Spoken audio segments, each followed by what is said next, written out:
का अभिष्ट अनुष्ठान करती हूँ। धर्म निरपेक्ष नहीं, धर्म अनुरक्त होकर समस्त धर्म मजहब का भिन्न मान सम्मान करती हूँ और राष्ट्र की चरण वंदना में अभिव्यक्ति के पुरस्ताद शब्द बुद्धि की अधिष्ठात्री माँ कमलासिनी वीणा पाणी का ध्यान करती हूँ और अत्यंत अनुद्यत भाव से नतशीश होकर विद्वत मंच सहित यहाँ विराजमान लक्ष्मणगढ़ के प्रांगण में उपस्थित समस्त देशभक्तों को प्रणाम करती हूँ। खड़ा नगराज धरती की समुन्नत भाल जैसा है, यहाँ की संस्कृति का रूप शुभ टकशाल जैसा है। कोई उपमा में पूरे विश्व को कह दे शिवालय तो हमारा शेखावाटी पावन आरती के थाल जैसा है। हमारा शेखावाटी पावन आरती के थाल जैसा है। राष्ट्रीय युवा संसद महोत्सव 2024 में मुझे राजस्थान राज्य का प्रतिनिधित्व करने का सौभाग्य प्राप्त हुआ। परमपिता परमेश्वर की कृपा दृष्टि और गुरुजनों और बड़े बुजुर्गों के आशीर्वाद से वहां मुझे तृतीय स्थान प्राप्त हुआ। मैं अपने मन के उद्गार एक देशभक्ति कविता के माध्यम से प्रस्तुत करना चाहूंगी कि पृथक हर धर्म होता है, पृथक परिवेश होता है, पृथकता में रहे मिलकर यही उद्देश्य होता है। जहाँ रहते हो हिंदू और मुस्लिम सिख ईसाई, जो समझे देश को अपना उसी का देश होता है। जो समझे देश को अपना उसी का देश होता है। मैं भारतवर्ष की बेटी हूँ, हरगिज डर नहीं सकती। मुझे मालूम है मरने से पहले मर नहीं सकती। जो कायर हो गया दुश्मन के आगे सिर झुकाता है, उससे मर जाऊंगी लेकिन नमन मैं कर नहीं सकती। उससे मर जाऊंगी लेकिन नमन मैं कर नहीं सकती। जी हाँ, बदल कर आंसुओं की धार को मैं मुस्कुराती हूँ। जगाती ओज की धारा बहुत सुख चैन पाती हूँ। ना मेरे शब्द हैं उनके लिए जो देशद्रोही है, वतन से प्यार है जिनको उन्हें कविता सुनाती हूँ। वतन से प्यार है जिनको उन्हें कविता सुनाती हूँ।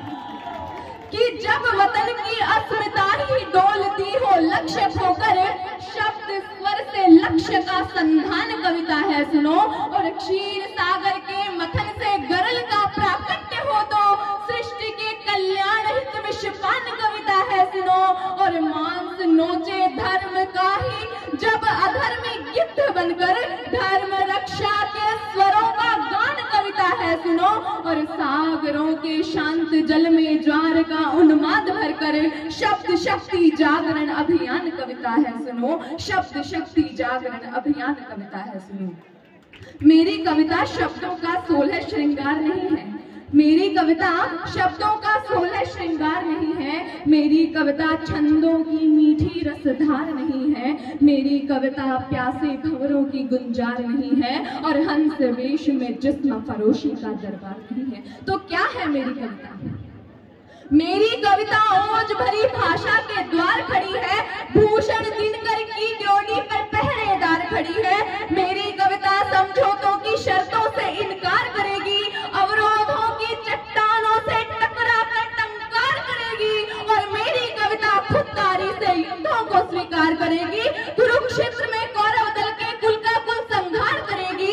मेरी कविता पृष्ठ व्यवस्था का प्रतिकार करेगी और शब्द शब्द में मेरी कविता भारत माँ की जय जयकार करेगी। मेरी कविता वीर शहीदों का बलिदान कहेगी, भारत माता के अंतस का स्वाभिमान कहेगी, विश्व गुरु के सिंहासन का गौरव गान कहेगी और वंदे मातरम के अर्थों में अभ्युत्थान कहेगी। मेरी कविता भोले शंकर का विषपान कहेगी, सागर तट पर कुपित राम का शरसंधान कहेगी, कुरुक्षेत्र के मध्य पार्थ से गीता ज्ञान कहेगी और शब्द शब्द में मेरी कविता हिंदुस्तान कहेगी। शब्द शब्द में मेरी कविता हिंदुस्तान कहेगी।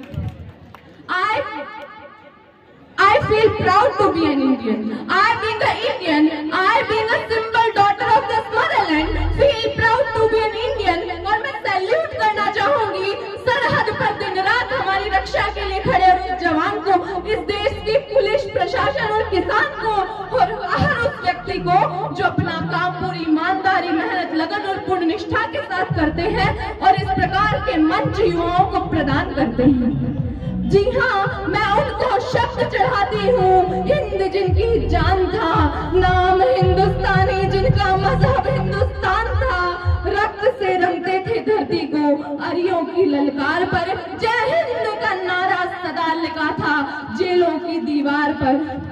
अरे बदन पर बंधी थी बेड़ियां, दिल मगर आजाद था, रक्त के अंतिम कतरे में भी भारत जिंदाबाद था।